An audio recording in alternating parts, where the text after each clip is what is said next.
It took them a while, but we finally got a mono white commander that draws cards. This is going to be mono white tokens with Benny Brax, the zoologist. Let's hop on into it. So obviously with Benny, you want to run a bunch of different stuff that makes different types of tokens. So cards like Search the Premises, they make you clue tokens. Adeline Resplendent Cathar is absolutely fantastic at making a bunch of tokens. Geist Daughter Monk makes a whole bunch of tokens and becomes a threat later on in the game. Harmonious Archon makes a bunch of tokens and it also gives you a mini anthem for your tokens. And of course, one of my favorite cards that I've mentioned in a bunch of different token videos, Silverwing Squadron. This card is pretty insane in this deck, but that's just the stuff on your turn. The really big part about Benny is that he says each turn, if you created a token, you get to draw a card. So, in this deck, you can run a bunch of different instants or like permanents that have activated abilities in order to make tokens during your opponent's turn. So Trapman Maneuver is an absolutely fantastic way to get rid of an attacking creature while also making some tokens. Funeral Pyre is also a really good instant speed one for only 1 mana. Granted, you have to remove something from your graveyard, but that's not a big deal. Recruit the Worthy is also a super cheap one, plus later in the game it gets buyback. An oldie but a goodie, Raise the Alarm. It's a fantastic way for you to make multiple tokens, and it's fairly cheap. And probably one of my favorite instant speed ones that I've been running as of recent is Release to Memory.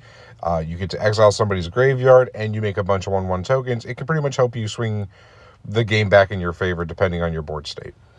That's not the only way we can make tokens, though. There's a bunch of different ways we can do it. We can run Cogworker's Puzzle Knot, and a bunch of creatures that have the effect to like make tokens on the body. So like Blanger Recruit is a really good example of that.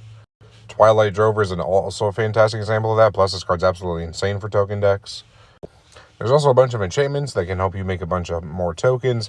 That can pretty much help you stream along a line your stuff. Wedding Announcements, one of my personal favorites. Plus, it doubles as an anthem effect on its backside.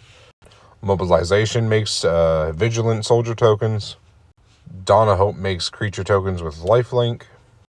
And Monologue Tax pretty much helps you make treasure tokens, which in turn is going to help you draw cards all throughout the turn. This is actually probably the perfect effect that we want for the deck. The last few cards I want to go over before I head into the upgrades. Legion's Landing's real good for this deck, but the land side of it's even better because you get to make tokens through a land. But with that being said, though, Cass and Ardenvale is also another fantastic way to do it. Plus, I just really like this card a lot. You also have some generic synergies with Welcoming Vampire and Mentor of the Meat to help you draw even more cards. Upgrades for the deck are fairly simple. Anointed Procession helps you double your tokens. Luminarch Ascension can help you make tokens, plus you can do it on every other person's turn. And Smothering Tide is probably the best way for you to be able to streamline tokens all throughout your opponent's turn. Let me know what y'all think. Are y'all excited for this commander? I know I am. I'll see y'all in the next video. Talk to y'all later.